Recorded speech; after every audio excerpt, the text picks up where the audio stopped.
KKMD 342와 미 내셔널 인터레스트 4조 원 규모로 UAE에 수출되는 러시아 기술이 융합된 KM-SAM 천궁, 한국형 미사일 방어체계 KAMD의 미래는? 2021년 11월 16일 세계적인 유명 군사 전문지 제인즈는 아랍에미리트 국방부가 대한민국이 만든 중거리 지대공 미사일 천궁을 35억 달러, 한화 4조 1천억 정도 규모로 인수하겠다는 내용을 발표했다고 보도했습니다. 우리 방사청은 이에 대해 아직 확정되지 않은 방산계약에 대해서는 그 어떤 코멘트도 불가하다는 반응을 보였다고 하는데요. 사실 방산계약이 확실하게 성립되기 전에 이렇게 도입 규모와 금액까지 상세하게 밝히는 것은 매우 이례적인 경우에 속한다고 볼 수 있습니다. 거래 조건을 보다 유리하게 이끌기 위한 언론 플레이일 수도 있고 경쟁사의 덤핑 공격까지 유도할 수 있기 때문에 보통 미리 공개하지 않는데요. 지금까지의 정황으로 봐서는 두 경우 모두 해당되지 않는 듯하지만 찜찜한 기분이 드는 것은 어쩔 수가 없는 것 같습니다. 중동 지역에서 활동하고 있는 테러 단체들을 자극하여 교민의 안전을 위협할 수도 있다는 문제점도 지적되고 있습니다. 그럼에도 불구하고 내수 시장만으로는 버텨나가기 힘든 국내 방산업체들에게 있어 4조에 달하는 수출 물량은 가뭄의 단비가 되어줄 것임에는 틀림없습니다. 대한민국도 이제 미사일 수출 국가 대열에 합류하게 되었다는 상징적인 의미도 결코 무시할 수 없고요. 2019년 6월 KKMD 64화를 통해 미 국방 전문 매체 내셔널 인터레스트가 게재한 천궁 중거리 지대공 미사일 KM-SAM에 대한 기사를 번역한 적이 있습니다. 지금 현재 뒤돌아보면 이때부터 우리 정부는 UAE에 천궁 중거리 지대공 미사일 KM-SAM 판매를 추진해 왔다는 사실을 유추할 수 있습니다. 내셔널 인터레스트 기사에서도 눈치채셨겠지만 천궁이 꽤 우수한 성능을 지니고 있다는 사실을 미국도 인정하고 있습니다. 게다가 한국형 미사일 방어체계 KAMD의 완성을 위해 중거리 KM-SAM 천궁과 더불어 LSAM이라고 불리는 한국형 고고도 방어체계도 동시에 개발되고 있었기 때문에 외신들은 미국의 미사일 방어체계 사드와 어떤 관계에 놓이게 될지에 대해서도 많은 관심을 가지고 있었습니다. 터키가 도입하면서 세계적 관심을 불러일으킨 러시아 대공 미사일 체계 S-400의 기술이 천궁 KM-SAM에 접목되었다는 부분도 꽤 자극적이었을 것입니다. 천궁 KM-SAM의 UAE 수출을 축하하는 의미로 당시 게재되었던 내셔널 인터레스트의 기사를 다시 한번 살펴보는 시간을 가졌으면 합니다. 수정할 부분은 수정하고 보충할 부분은 보충해서 번역을 하다 보니 내용이 길어져서 1, 2부로 나눠서 방송할 예정이며 번역이 끝난 이후에는 제 의견을 간단하게 전달한 후 영상을 마무리하도록 하겠습니다. 기사 원문은 노란색 글자로 표시됩니다. 북한은 머지않아 미국 서부 해안까지 도달할 수 있는 장거리 탄도미사일을 보유하게 될 것으로 보이지만 대한민국은 수십 년 동안 북한의 다양하고도 거대한 중거리 탄도미사일 및 전술미사일 무기의 지속적인 위협에 노출되어 왔었다. 그러나 미국의 고고도 미사일 방어체계 사드는 논란의 중심에 서 있다. 중국 정부가 사드 배치에 강력히 반대했고 중국 경제에 큰 영향을 받는 대한민국 상당수 국민들도 사드의 반대 의사를 표시했었다. 한미 양국 대통령들도 때로는 지지하기도 했지만 또 때로는 사드 배치에 의문을 제기하기도 했다. 따라서 대한민국은 독립적으로 기능하는 한국형 미사일 방어체계 KAMD라는 한국의 독자적인 자체 탄도미사일 방어망을 개발, 배치하기 위해 노력하고 있다. 다층 구조를 지닌 한국형 미사일 방어체계 시스템은 서로 다른 종류의 탄도미사일에 대응할 수 있는 기회뿐만 아니라 방어선 안으로 침입해 들어오는 미사일을 제거할 수 있는 기회를 여러 번 제공하기 위해 미사일의 궤적에 따른 각각의 고도와 단계에서 목표물과 교전할 수 있도록 설계되었다. 이 새로운 방패는 국내외 정치적 지형의 변화에 상관없이 대한민국이 의지할 수 있는 방위력을 제공해 줄 것이며 한국형 미사일 방어체계 KAMD 핵심 기술은 러시아의 것으로 보인다. 한국형 S-400 천궁2 대한민국의 방공망에 추가된 최신 무기체계가 바로 KM-SAM 천궁 중거리 지대공 미사일 시스템과 이 천궁 지대공 미사일을 개량하여 항공기뿐만 아니라 미사일도 요격할 수 있도록 개량시킨 천궁 블락2이다. 천궁 블락2는 목표물의 근접거리에서 탄두를 폭발시켜 목표물을 파괴하는 방식이 아니라 목표물의 400kg이라는 미사일의 무게로 충돌하여 파괴하는 직접 요격 방식 히투키를 채택하고 있다. 근접 신관을 이용하여 항공기를 요격하는 천국 미사일의 대공 파생형은 이미 도입되어 사용 중이다. 대한민국의 노후화된 24개의 MIM-23 호크 미사일 포대를 대체하기 위해 만들어진 천국 미사일은 이미 제한적으로 한국군에 도입되어 운영되고 있으며 적어도 최소 1개 이상의 천국 미사일 포대가 북한과의 국경지대에 배치된 것으로 알려져 있다. 2017년 봄 천궁 블락2 미사일은 최종 테스트를 시작했으며 테스트를 하는 동안 표적으로 주어졌던 5발의 탄도미사일 모두를 격추시켰다. 대한민국 군 수뇌부는 2017년 6월에 미사일을 개당 130만 달러, 한화 15억 4천만 원 정도 가격으로 본격 생산할 것이라고 발표했다. 미사일 생산은 2018년 또는 2019년까지 완료될 예정이다.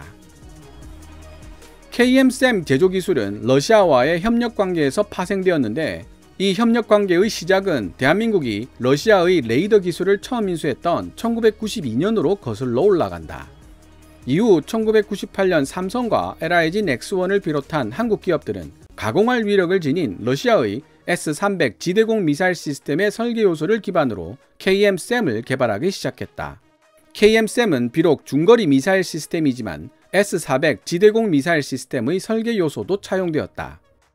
사실 러시아에 기반을 두고 있는 공동협력업체인 미사일 설계 회사 알마즈 안티는 2017년 9월에 시리아에서 실전 배치되었다고 보고된 S-350 비티아즈라고 불리는 천국 미사일의 상위 버전을 만들어냈다. 천국 미사일은 15km에서 18km 높이의 고도에서 목표물을 타격할 수 있으며 반경 40km 범위를 방어할 수 있다. 각 유닛에는 90km 이내의 목표물을 추적 및 식별하고 그에 대한 추적 데이터를 생성할 수 있는 트럭 장착형 다기능 수동식 전자주사 배열 레이더가 포함되어 있다. 3차원 입체 방식으로 작동하는 이 레이더는 한 번에 최소 40개의 목표물 접촉을 추적할 수 있으며 전자기 펄스 공격, 예를 들면 핵폭발로 인해 발생할 수 있는 전자기 펄스 방해에 대해서도 강화된 방어 능력을 지니고 있다. 미사일 발사 방향에 대한 정보는 미사일 포대의 지휘 명령 차량에서부터 최대 8개의 미사일 셀이 장착된 6대의 이동 발사대 차량에 전달된다.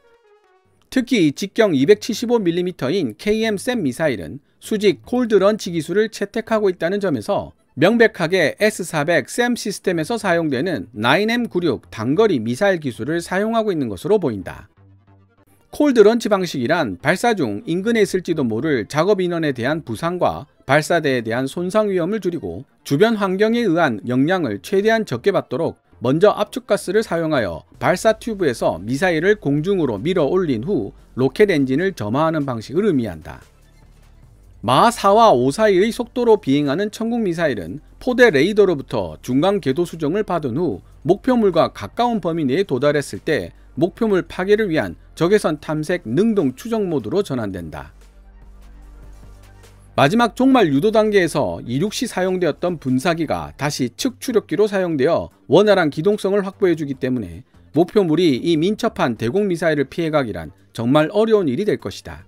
게다가 천국 미사일은 50G에 필적하는 속도를 낼 수 있으며 레이더 방해 전파에 강하고 발열량이 낮아 쉽게 감지하기가 어렵다는 특징도 보유하고 있다. 여기에 새롭게 등장한 미국제 패트리엇 팩3 MSE 미사일도 있다.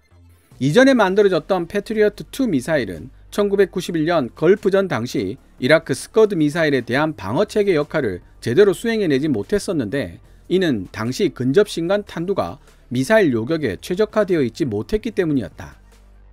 2016년 12월 대한민국은 패트리엇 미사일 줄여서 팩2 대공 미사일 8포대를 개량형인 팩3 MSE 미사일도 발사 가능하도록 업그레이드하기 시작했다. 이 팩3 MSE는 기존에 설치되어 있던 폭발형 탄두를 제거하고 대신 목표물에 대한 직접 요격이 가능할 정도의 정밀도를 제공하는 유도 레이더 장치를 교체 설치한 것이었다. 그 결과 팩3 MSE는 단거리 미사일 방어 무기로 변형되었다. 팩3 MSE 미사일은 한국형 미사일 방어체계 KAMD에서 적어도 방어망을 책임지게 된다. 마하 4의 속도로 날아가는 이 미사일은 24km에서 32km 정도의 반경지역을 장거리 전역 탄도미사일로부터 보호하는 데는 적합하지만 반대로 상대적으로 짧은 사정거리를 지닌 중거리 탄도미사일을 안정적으로 요격하는 것은 어렵다고 여겨지고 있다. 이 미사일 포대는 장거리 감시를 위해 2009년 이스라엘에서 2대의 ELM-2080 그린파인 위상 배열 레이더를 구매했고, 한국 정부는 2017년 4월에 2대를 추가로 구매할 것이라고 발표했다. ELM-2080 그린파인 위상 배열 레이더는 800km 밖에 떨어진 곳에서 발사된 미사일이 발사대를 떠나는 순간 바로 감지가 가능하다. 게다가 이 지상 레이더는 대한민국 해군의 이지스 구축함 세종대왕급에 설치되어 있는 강력한 스파이 1D 레이더와 네트워크로 연결되어 있다. 세종대왕급은 또한 SM-2 함대공 미사일을 사용하여 한국형 미사일 방어체계 KAMD에 강력한 방공화력을 제공할 수 있다. 뿐만 아니라 어쩌면 멀지 않은 미래에 훨씬 더 우수한 능력을 지닌 SM-3나 SM-6 함대공 미사일이 대한민국 이지스 구축함 무기체계에 추가될지도 모른다. 2019년에는 추측에 불과했던 대한민국 이지스 구축함의 탄도미사일 요격 능력은 2021년 10월 5일 세종대왕급 구축함의 후속함인 KDX-3 배치2의 선도함이 기공식을 가지면서 현실화되었습니다. 신의 방패 이지스 시스템을 선택했지만 당시 주어진 자원의 제한 때문에 탄도 요격 시스템 BMD는 제외할 수밖에 없었던 세종대왕급 구축함은 탄도 요격이 불가능하다는 이유로 일본의 공고급, 아타고급과 비교되는 수모를 겪기도 했습니다. 하지만 후속함인 KDX-3 배치2는 BMD 5.0 시스템을 갖춤으로써 탄도 요격 미사일 SM-3와 함대공 미사일 SM-6의 운용이 가능해졌습니다. 또한 한국형 미사일 방어체계가 미국 정찰위성과 미국 레이더 네트워크 자산에 접속할 수 있는 권한을 확보했다는 보고서도 존재한다. ELM-2080 그린파인 장거리 레이더가 제공하는 조기 경보가 미국 정찰위성 및 레이더 네트워크와 결합될 때 한국형 미사일 방어체계 KAMD 미사일 포대는 대한민국 영내로 진입해 들어오는 미사일이 사정거리에 들어오자마자 위치를 특정하여 방어 미사일을 발사할 수 있는 포지션을 확보할 수 있게 된다.